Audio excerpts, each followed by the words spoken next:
Бул видеону жакшылап байкап туруңуз.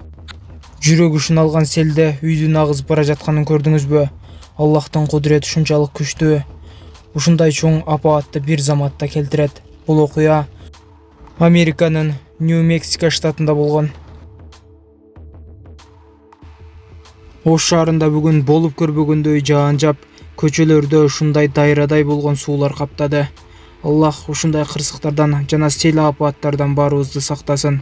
Караңыздарчы, унаалардын токтоп турганын. Элдик маалыматтарга таяна турган болсок, ушул суу королорго чейин кирип барганын айтышууда.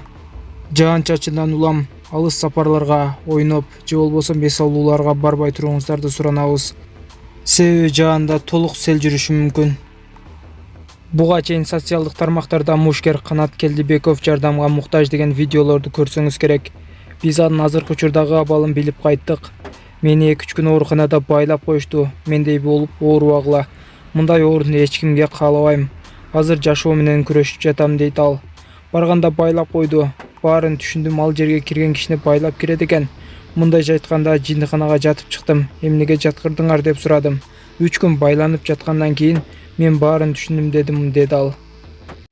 Элди күттүрүп коюп ойноп отурган Сокулук архитектурасынын кызматкери иш маалында тагыраагы 11:50дө компьютердик оюн ойноп, видеороликтерди көрүп отурган. Мындай видеону интернет колдонуучу жарыялап нааразычылыгын билдирди. Кийинчерээк тасмадагы адис кызматтан алынганы маалымдалды. Кээ бир биздин жарандарга жанагыдай мыйзамсыз же болбосо жана преследование деп коет го, ошондой нерсени токтотушуңар керек.